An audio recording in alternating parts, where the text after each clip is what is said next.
Economic inequality has become a central issue in our current political discourse, as nations around the world face a reckoning on race and social justice, and work to contain the economic damage from the pandemic. We have a choice in this country, and that choice is either great wealth in the hands of a few or a democracy. Is it time to redistribute the wealth?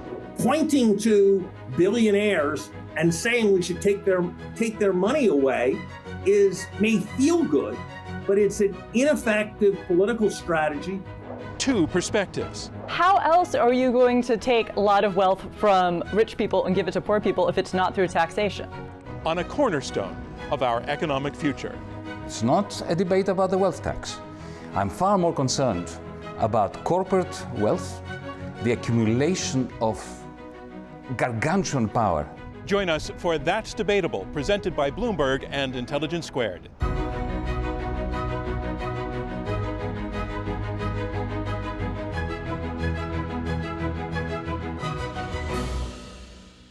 From Washington, D.C., I'm John Donvan, your host and moderator, and welcome to That's Debatable, an interactive series on today's most pressing issues. The resolution: it's time to redistribute the wealth.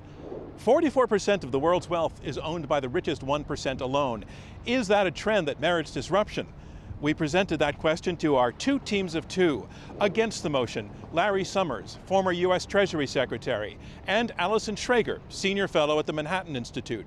Arguing for the motion, Yanis Varoufakis, former Finance Minister of Greece, and Robert Reich, former U.S. Secretary of Labor. Let's go to their opening statements. What we need to understand is that, and many of you already know this country cannot afford to do many of the things it needs to do. Our infrastructure is crumbling. It is falling apart. Many of our schools, our public schools in working class and poor areas, are overcrowded. The classrooms have 30 to 40 kids. Teachers are underpaid. The facilities are bad. We also know that there is a dearth of basic research and development in this country. People are concerned about American competitiveness, but we are not doing much about it in terms of basic R&D. And healthcare. We know there are huge numbers of people who are not able to afford health insurance, millions of Americans. During this period of coronavirus, it is all worse because we have something in the order of 35 million Americans who are out of work. Many of them are trying to decide between paying the rent and putting food on the table. We have an extraordinary number of children who are at this moment either homeless or hungry or both. Now, where is that money going to come from? It turns out that the typical American pays about 25 to 30% of his or her income in taxes right now. If you include sales taxes and property taxes, every tax, about 25 to 30%. But if you're a billionaire today, you're actually paying 23% on average. In other words, the richer you are, if you're very much at the very, very top, you are paying a lower tax rate. That's not only unfair, but at a time when so many people are so desperate and so many people are struggling so hard, it is unwarranted. It's bad policy. Now, let me just add one other very important fact here, and just quote Justice Brandeis to say, we have a choice in this country, and that choice is either great wealth in the hands of a few or a democracy. We can't have both because money at the top turns into political power. These are really sort of wild estimates, often based on some very dubious assumptions. In fact, the numbers you just heard cited by our opponent might be off more than a factor of 4. And the reason why we know so little is most of the richest Americans made their money starting their own companies, which they held closely and managed as they grew rich. If you look at the Forbes 400 richest Americans, 8 of the 10 top richest Americans all got rich starting their own companies. And 2/3 of the full 400 are self-made entrepreneurs. And unlike stock or a publicly held company, it's not only hard to put a value on a privately held company, it's also really hard to sell. And most rich people are much richer on paper and don't have a lot of liquid wealth to pay the tax, which means paying it will force them to sell their companies sooner, usually to private equity funds who will have a say in management and be a lot more short-term focused. Now, other countries have grappled with this when they had wealth taxes, and the way around it was maybe limiting the wealth tax based on how much income or financial assets they had, but this just created tons of loopholes which allowed them to get around paying the tax. In fact, lack of compliance is why so few countries tax wealth. In 1990, 12 European countries tax wealth, not only 4 do, and the tax rates are very low and make up a really trivial amount of their total tax revenue. Switzerland probably collects the most in wealth taxes, and it's only 3% of their total tax revenue. A wealth tax also, because it's so hard to value, creates an incentive to keep a company private for longer and not do that IPO. That could mean possibly the next Amazon won't be sold in public markets, which in some ways worsens inequality, because it means the average American doesn't have access to own our best fast-growing companies. So even if you think we should need to tax rich people more, or even if you don't and you just think we need more revenue to pay for all of the services we want or just pay off our debts, and you think it's better to tax rich people than lower income people, redistributing wealth or a wealth tax is a terrible way to do it. The wealth tax is just one way and not the most efficient way. I would agree with you. Look, you were referring to wealth creation as if we live in a front porch community where wealth is distributed in proportion to the entrepreneurship of the neighborhood baker, butcher and brewer. That's not the world we live in. Take Jeff Bezos. You mentioned Amazon. He's a smart man. He innovated. He got a lot of money. Good on him. Good on him. But which part of his 200 billion is due to his entrepreneurship? And which part of it is due to the simple fact that his wealth breeds more wealth? Because, as we know, the ultra-wealthy grow rich in their sleep, as it were. It's got nothing to do with hard work, with risk-taking or economizing, while millions, billions, are not so much left behind, but they are held behind because the wealth concentration and the power of big business, they conspire to cause stagnation for the majority. Uber market power enables corporations to usurp markets, to buy justice, to capture regulators, to pad political campaigns, in short, to poison our liberal democracies. In 1901, Theodore Roosevelt famously broke up Standard Oil, against the background of a huge cacophony of those screaming blue murder about the attack on innovation and entrepreneurship and so on. However, those democratic acts of redistributing power and wealth together eventually ushered in capitalism's finest hour. Now, sadly, since the end of Bretton Woods, we have allowed cartels to dominate again. We face a stark option.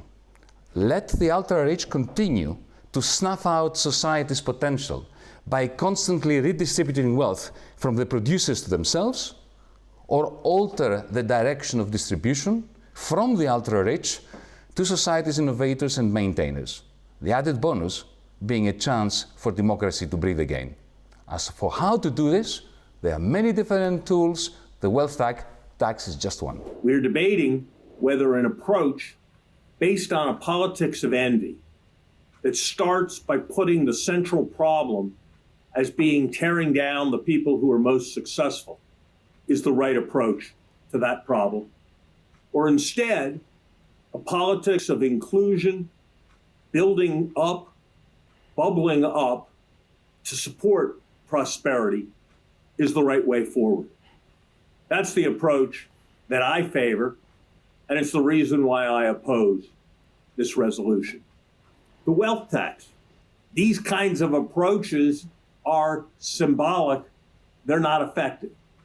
There's a practical tax reform agenda. It raises the capital gains tax rate. It ensures that everybody complies with the income tax. It eliminates a range of tax shelters. It can raise $4 trillion, far more than any reasonable estimate that any reputable economist supports for the wealth tax, and can do it without arguing that there are people who need to be torn down. Now, look, I'm worried about political money.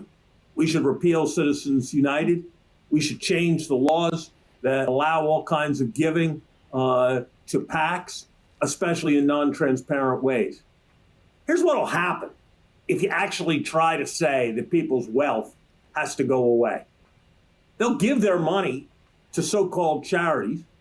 Those charities will intervene in all the political process that way. And if you don't like the Koch brothers and what they do to American politics right now, you will have far more of it if you tell them that they can't keep their wealth and they can give it to whatever they want, and they'll give it to something that will do much more to subvert the process. So the most important thing that I've learned is that it's not enough to care. You have to count carefully and rigorously if you want to make the world a better place. And framing the problem in terms of tearing down the most successful people isn't the way to fix those schools. It isn't the way to clean the air. It isn't the way to repair a decaying infrastructure. Building from the middle class without a politics of envy is the way. This is not about the politics of envy. This is about a concern about the relationship between wealth and power. Wealth translates into power. Larry Summers and I have both served in the government. Both of us know what that means.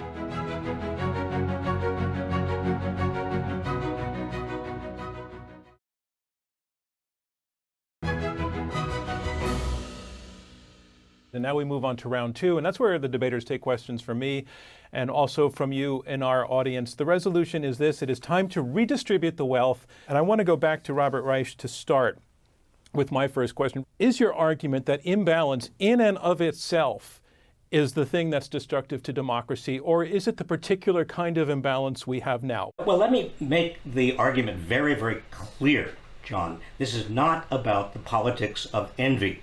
This is about a concern about the relationship between wealth and power.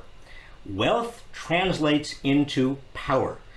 Larry Summers and I have both served in the government. Both of us know what that means. It's not only campaign contributions and lobbying.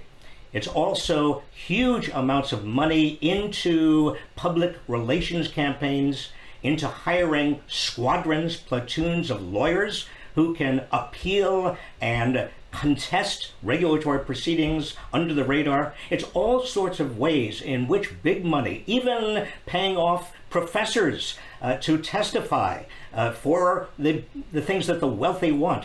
All of these ways in which you get a kind of vicious cycle of wealth creating political change that alters the market to reward wealth that generates more wealth and therefore more political change in the direction of wealth. That's what we've seen over the last 50 years. That's why so many people think that the game is rigged against them. Let me take that to Allison Schrager then. What's your take on that? Well, I mean, do we feel that way about how Bill Gates is spending his money, trying to cure COVID, trying to cure diseases in Africa? And besides, I mean, I'm not going to sort of deny that certainly wealthy use their money to gain power, but a lot of that is happening at the corporate level. And I think we're talking about individual wealth, not corporate wealth. And besides, if we want to address this problem, we should address it directly. As Larry's pointed out, there's ways we can address the, problems with campaigns, giving all this sort of political influence. We don't have to redistribute wealth to do it. Let's just solve the problem directly. So let me take that to Yanis. Take on Allison's point that the kinds of problems that your team has been talking about so far could be addressed other ways than having to take money away from rich people. It's not a debate about the wealth tax. I'm far more concerned about corporate wealth, the accumulation of gargantuan power in the hands of very few corporations that distort markets, usurp markets, push real investment down, leading to what Larry Summers has described quite aptly as secular stagnation. In order to get out of this, we're not going to get out of this through tweaking income tax. I'll grant you yet again that we are not going to get out of it through wealth taxes, but we need to have a shift in the distribution of ownership, of wealth, of shares, of control over corporations. We need something, that's why I mentioned Theodore Roosevelt. We need to break up monopolies. This is all about redistributing power and wealth. This is exactly what happened in 1901. It's also what happened under the New Deal, when FDR put the financial genie in the bottle, as I said. So let's have a discussion about whether wealth should be redistributed, and let's then have another discussion about particular ways of doing it. I want to take that to you, Larry. Yanis did not use the word socialism yet, but he is talking about a major reorganization of the way things are done in the capitalist part of the world, in terms of wealth distribution, as a way to address this issue in inequality. So can you respond to that? So I'm not sure exactly what Yanis has in mind. He's written that we should end capitalism itself and that there shouldn't be any market where shares in companies could be traded. I think that's a strategy that will lead to massive declines in everybody's income, and that's hardly the way to benefit the middle class. I believe that we should pursue a set of policies that would reduce the influence of money in politics. As I look, it's mostly corporations that do damage. It's mostly large coalitions, the sugar producers, the trade association representing 7,000 banks in the United States, the million realtors that keep prices high. We got to do something about those kinds of exploitations with political money. But a wealth tax isn't going to do that. Bob knows, actually, because he's been around all of this as much as I have, that you can be an enormous player around a political party if you contribute $6 million. There's no wealth tax we're talking about. There's no proposal they're making that's going to go anywhere near making Jeff Bezos, or who's ever number 400 on the Forbes 400, unable to be a big player in money in politics. You're just not going to go at it in an effective way by trying to take their money away. You can go at it by trying to insulate the system from the effects of money with all kinds of rules about transparency and all kinds of rules about where the donations can go. And so the question is whether the center of your strategy is trying to tear down the people who have been most successful, or whether the strategy is to allow people to be successful, to protect the system from being subverted, and to pick everybody else up. Is the problem that some people have billions, or is the problem that most people don't have hundreds of thousands? If we start from the idea that we want to do what's most effective for the people with hundreds of thousands, we'll get to the right kinds of answers, but redistributing the wealth won't be the central theme. If I can say something, I want to suggest as gently as I can that my very, very esteemed opponents are putting on the table a bunch of red herrings. We are, as Yanni keeps saying, we're not debating a wealth tax. In fact, probably the best way of generating revenue, not just in terms of protecting democracy, but also generating revenue for all the other things we need to do, would be higher levies on capital gains and eliminating the stepped-up basis used to calculate capital gains at death, broadening the estate tax base, closing loopholes and shelters disproportionately used by the wealthy, such as carried interest. And I could go through a long list. But the point is that all of these require that you accept the notion that now is the time to redistribute wealth. That is what all of these notions are about. In fact, Larry Summers, I want to congratulate you, because everything I just listed, you put into a paper published recently about what policies are appropriate. And I want to agree with you publicly. These are all good ideas. But tell me that these are not about redistributing wealth. Of course they are about redistributing wealth.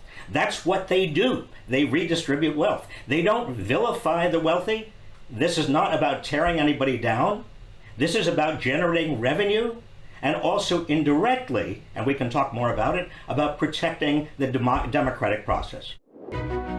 The only way you can do massive wealth redistribution is through a wealth tax, or I guess as Yanis suggests, some sort of collectivization that's sort of either Stalinist or Maoist. When did I exactly suggest that, Allison?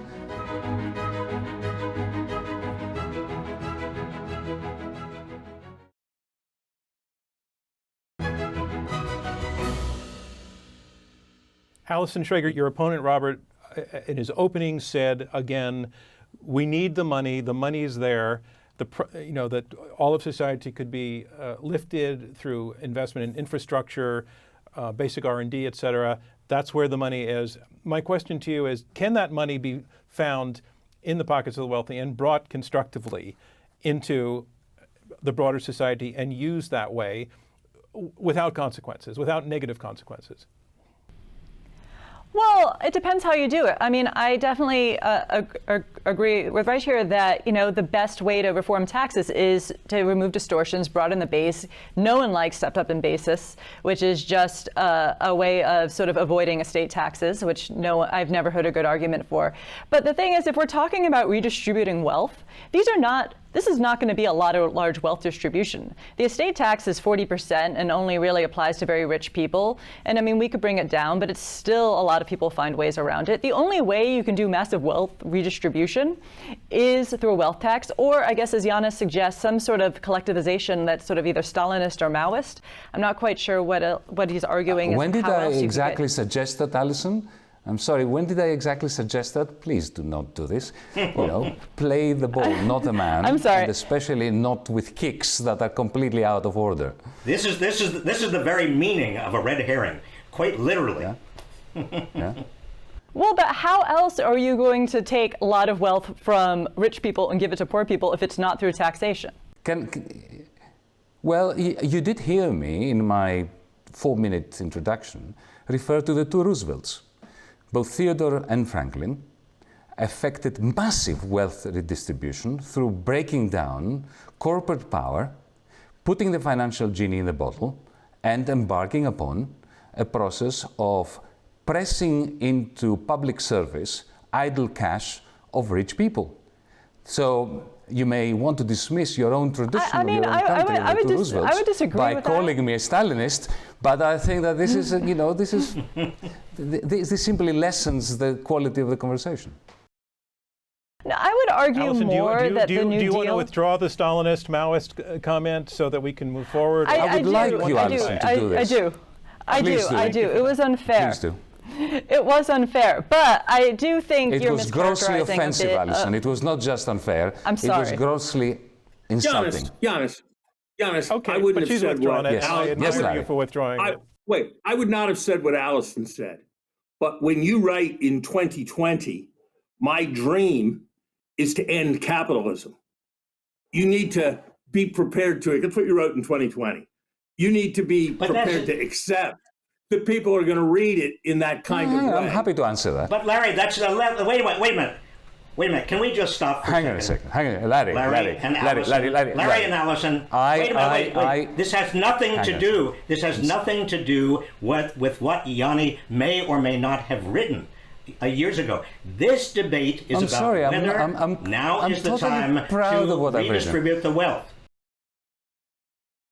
All right, Larry, can I address your question? My position is very... It's a personal question and I need to address it. I'm calling a timeout. As moderator, I'm calling a timeout on this. As moderator, I'm calling a timeout on this.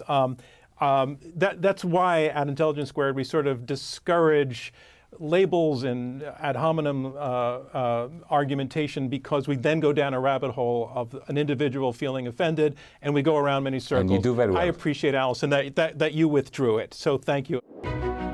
If you start from the idea that you're going to wage some kind of war on the billionaires, even if you win, you're not going to take the money out of the system.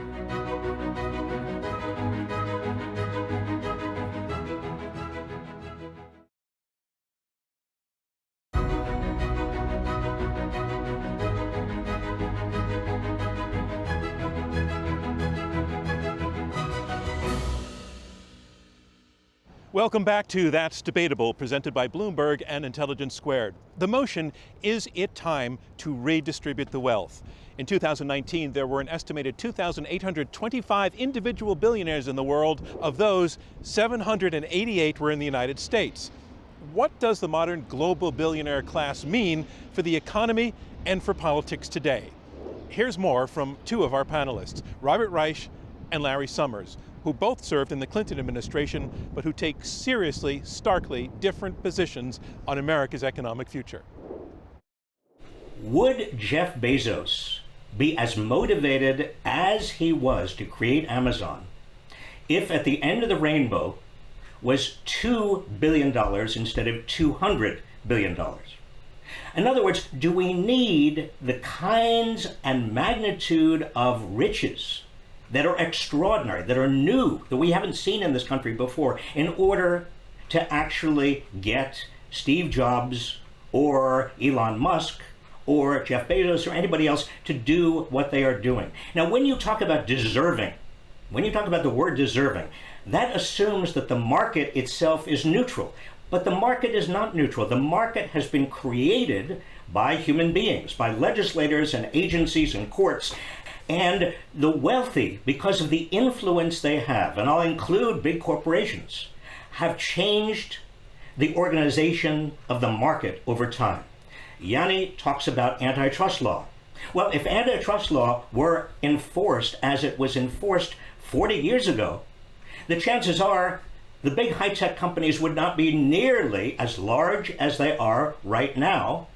They would still be doing a lot of maybe good things, maybe not so good things, but antitrust has become a dead letter pretty much, largely because of the lobbying and political power and also the public relations exercises that a lot of the wealthy, including big corporations, have undertaken. We could talk about bankruptcy laws. We could talk about securities laws. Why were the banks bailed out and almost nobody sent to prison? And why is Dodd-Frank, that piece of legislation that's supposed to prevent us from going down that rabbit hole of financial calamity, why has that been watered down by the big banks? Because of political power, because they have so much wealth in the system.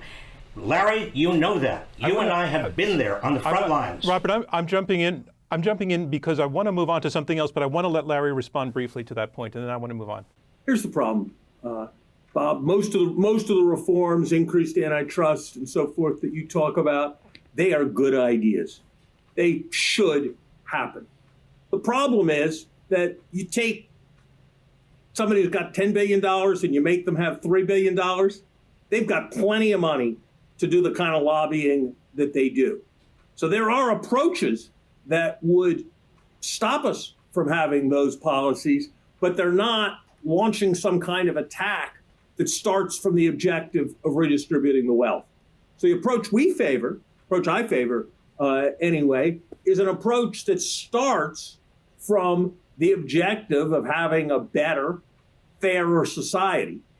And that'll lead you to want to have better antitrust law. That'll lead you to want to have stronger financial regulation. But if you start from the idea that you're going to wage some kind of war on the billionaires, even if you win, you're not going to take the money out of the system because it's going to come from corporate treasuries, which will still exist even when you've taken a lot of money from the billionaires. So the question is, what's your central theme for responding to the problems of society? And pointing to billionaires and saying we should take their money away may feel good, but it's an ineffective political strategy that doesn't respond to the problem. And when you do take their money away and they dodge it by giving it away to a set of foundations and charities that will lobby for all the causes you loathe, you will have the problems you're worried about to a greater extent. So I share your commitment to a fairer society. The question is whether a political strategy like that Bernie Sanders used this spring of focusing on tearing down the wealth is the right way to get to what you and I both want to get to in the United States. All right, Larry. You are begging the question. You are begging the question. You're using metaphors that actually don't have any bearing upon what is actually being discussed. The real issue here, and let's agree and let's stipulate, the goal is a fair society. Time out, because we have to move along. It destroys the market incentives and signals to have so much wealth concentrated in such few hands.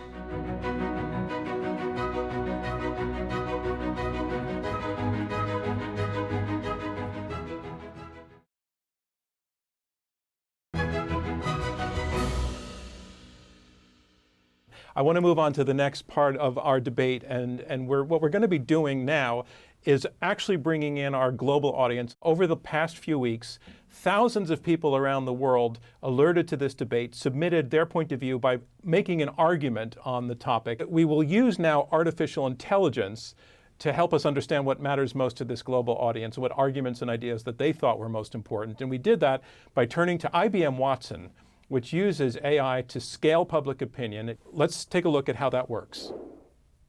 First, people around the world submit their arguments online. Then, the AI assesses the quality of the arguments, filtering out any irrelevant submissions, and sorting the remaining arguments into for and against.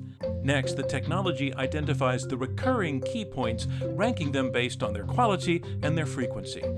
Finally, the AI creates a coherent narrative of the strongest and most prevalent points for both sides of the debate. Okay, and now we get to hear it, a selection of the key points and arguments that our global audience, thousands of people around the world, thought were most important on this topic. So let's go to that. Hello. Ahead of this debate, more than 3,500 arguments were submitted on the motion it's time to redistribute the wealth. The following analysis used AI models to identify the critical key points made by each side. 56% were for redistributing wealth, with 20% of submissions arguing that there is currently too much wealth inequality in the world. One argument was that income inequality has increased dramatically over the past few decades, causing excessive suffering to large populations, and that if wealth is not redistributed, far greater will suffer. Another key point for the motion was that redistribution of wealth will allow those with less opportunity to achieve success. People also think huge wealth gaps lead to social unrest and decreased security for all. The remaining 44% were against the motion, with 15% of submissions arguing that redistributing wealth would discourage some people from working hard. One argument in support of this is that redistributing the wealth discourages individual initiative, entrepreneurship, and accountability for choices. Please visit the website to see the full results. Good luck to the human debaters. All right, and as we continue with the human debaters, it was interesting to hear the global audience hitting on some of the same dividing lines, but there was one I want to zero in on that was brought up in that analysis that we haven't heard, whether there would be a behavioral impact on those whose wealth would increase as a result of a redistribution, that it would discourage the desire to work. Let's take that to you, Yanis, that there would be a moral hazard to a redistribution of the wealth. What's your take on that? If anyone, a singer, a film director, whatever, produces a service, a performance, and the public out there are prepared to give millions in order to experience that, I'm quite happy for them to have it, as long as they pay their income tax and they are, legally okay. But what happens once he has accumulated this money in a financial system that breeds a lot more money at the expense of stagnation for the many out there who are not simply, as I said, left behind, but they are held behind by very low investment in good quality jobs, in high technology and so on. So this is why we need seriously to tackle concentration of power, corporate power, and of wealth. This is why we need to redistribute wealth in a big bang way like it happened under the two Roosevelts, because it stifles innovation. It destroys the market incentives and signals to have so much wealth concentrated in such few hands. And Allison, I want to thank you for the answer, Yanis. It took it a little bit away from the question that I asked, although you started at it. But I do want to hear from the other side on this question of whether there's a moral hazard to people who have less now getting more in a redistribution, or would that actually be a beneficial thing? Well, I've never really completely bought the argument that Jeff Bezos would have only worked as hard if he only made, 500 million versus, several billion. But I do think there are definitely consequences. Again, I'm still not clear on how we're redistributing wealth. I guess the one thing we're all agreeing on is on higher capital income taxes. And what that certainly does do is I'm not sure it will reduce the incentive to work hard, but it will certainly reduce the sort of the gains from investing. And so whenever you make an investment, it's not that the money just sits there idly. It's not like the money of the rich is just idle. It's actually invested. And usually they put their money in something called a risky asset. And when you have a high capital income tax, that lowers the returns from risky investment, which might mean, maybe they'll still start to try to find a sort of good company, but where will the capital for that company come from? Because often it's rich people who invest in sort of new startups and are willing to take on that risk, and the returns from that investment will be smaller. And so it maybe won't reduce the incentives to work hard, but it will reduce the incentives to invest, and that's just as important. Let's be clear about where we agree and where we disagree. I don't think there's anybody here, possibly Allison is in the category, but certainly I am in agreement with Bob and Yanis that a more progressive tax system would be desirable. That's not the question. The question is whether the center of the strategy should be around taking from the wealthy, which runs the risk that things will be pushed to a point where you will do substantial damage to the economy in terms of incentives.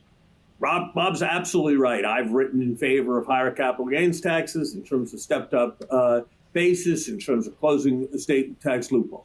There are things we can do that will raise money from people who are wealthy in order to make necessary public investments in our country. And those investments should be disproportionately paid for by people who are wealthy. And yes, we should do things that reduce the influence of money in our politics and in our policy process. That is not the debate.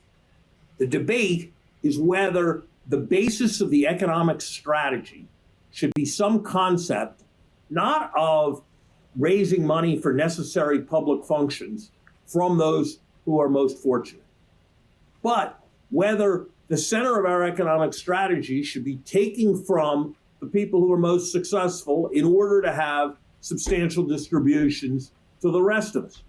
And I think a society, an economic strategy based on growing the economy is better than a strategy based on taking and redistributing. Okay, let me just, if I can. Larry is trying to restate and reinterpret and reframe what we're debating. Let me go back to what we were actually talking about. If we adopt many of the policies that Larry and I believe Yanni also have supported, everything from stricter antitrust enforcement to a more progressive income tax to better regulation of financial institutions, and I could go on, and the list is quite long. The consequence of all of these would be to redistribute wealth from the people at the top to the middle class and below. Now, why do you call that a strategy that is a strategy of envy, or a strategy that is based somehow on the goal of redistributing wealth? No, the consequence would be to redistribute wealth because we are trying to do other things. We're trying to both provide revenue for a variety of purposes that are publicly needed, and we're also trying to, at the margin, reduce that kind of political impact that great aggregations of wealth in corporations and by individuals have created. Now, that's what we are actually debating. We're not debating whether redistribution itself should be or necessarily is the goal. We're talking about the consequence of policies that we all agree on. Let's raise taxes in the right way. Yes, let's have the right regulation, but let's not make tearing down the wealthy the theme and organization of our economic policy.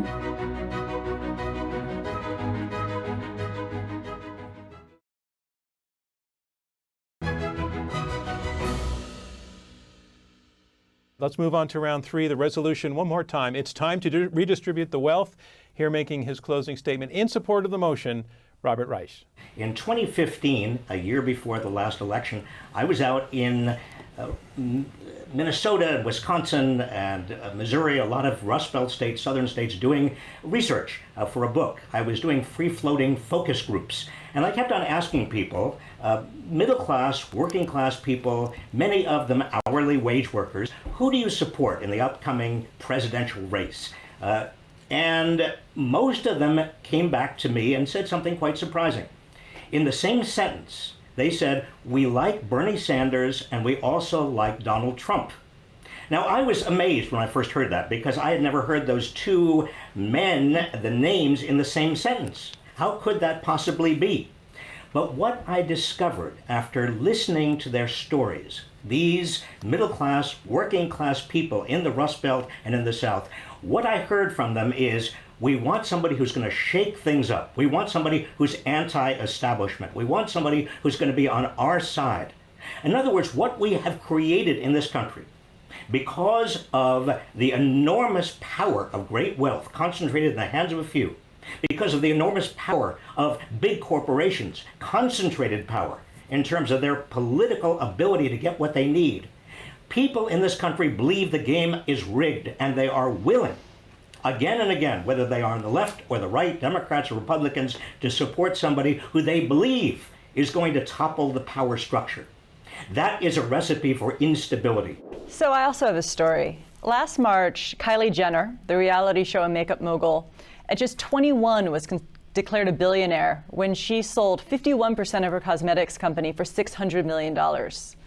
Although about a year later, as people looked a little bit more closely, or the company was run by a public company that was a little bit more rigorous, it was revealed that, well, Ms. Jenner is indeed a very wealthy woman.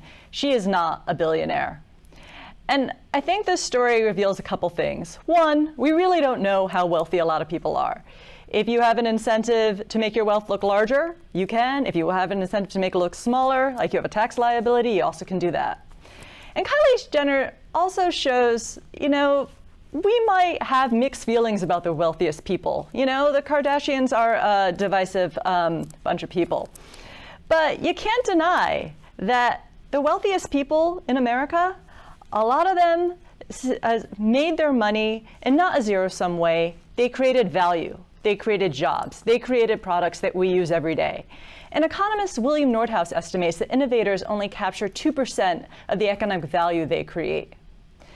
So is there scope for more equality, for improving the safety net, for expanding the equality of opportunity? I mean, absolutely. I think these are the hallmarks of a civilized society. But there are always trade-offs in cost to redistributing resources. And wealth redistribution tends to pose the most costs and offer the fewest benefits. If life under capitalism resembled the 100-meter sprint in the Olympic Games, of course it would be absurd to ask the fastest athletes, to slow down or to, stop them from going fast in support or in solidarity with the laggards. That would have been absolutely ridiculous, and nobody would want to watch this race. But life is no Olympic Games. It resembles more these days the Roman arena, in which very well-armed gladiators are facing victims that are weaponless, victims who are defeated not because they did not try hard enough or because they were not clever enough, but because they were unarmed, because of the asymmetry in the initial distribution of armor, of wealth. You see, for a while now, I think we know that, don't we? Hard work can no longer be relied upon to lift people from poverty. This is the tragedy of the last 30 years. But let's finish off positively. And let me convey to Larry my kind of socialism, the kind of ideal that fires me up. It will be a sporting parallel. But it's not going to be the Olympics, it's going to be the National Football League, your NFL, where in the interests of competition, not fairness, teams face a harsh salary cap, and the best players, the best young players, are forced to sign up for the weakest of teams. So by preventing the successful team from monopolizing the best players, the NFL's constraints liberate the true spirit of competition. This is the point about, socialism, which is NFL, living together with markets, in sin with harsh competition, which is what the NFL is, I think, a good model for the future. I think Yanis showed what this debate is about very powerfully in what he just said. By signing up for the resolution that put central focus on the redistribution aspect, he showed where he was. He thought the NFL, where their salary caps put on people, where the best players aren't allowed to go work for the best teams, where it's all centrally controlled, he held that out as a model for how our society should be organized. And that's the kind of direction you head when you make redistributing wealth the central theme of your policies, rather than creating a better society for the middle class, the central theme of your societies. And that's not where I think we should go, and I think it's pretty dangerous. And here's a way of thinking about it. I ask myself the question, would it have been better if there were more people like Andrew Carnegie? If there were more people, for all his flaws, like John D. Rockefeller? Would we be a better, more flourishing society with more of that or with less of that? Would we be better if we had 5 more people who started in America like Steve Jobs? I think we'd have been better. So yes, let's raise taxes in the right way. Yes, let's have the right regulation. But let's not make tearing down the wealthy the theme and organization of our economic policy. All right, that concludes the final round of the debate. Let's look how it went. Our audience cast a vote before and after the arguments, and it is the difference between the first and the second vote that determines our winner. Here are the results. On the first vote, on the resolution, it's time to redistribute the wealth, 57% of our audience watching agreed. 20% were against it, 23% were undecided. That's the first result. We're looking for the difference. So in the team arguing for the resolution, it's time to redistribute the wealth, their first vote was 57%. Their second vote was 59%. They pulled up 2 percentage points, which is now the number to beat. Let's look at the other side. The team arguing against the resolution, their first vote was 20%. Their second vote was 37%. They pulled up 17 percentage points. That means that they are the winning team, the team arguing against the resolution. It's time to redistribute the wealth, declared our winner. Congratulations to them. But really, congratulations to everybody for taking part in the debate, for shedding light, for teaching us, and for making it all interesting. Stay tuned for Bloomberg's next debate in partnership with Intelligence Squared on November 6th at 7 p.m. The U.S.-China space race. Is it good for humanity? I'm John Donvan. More Bloomberg Television starting now.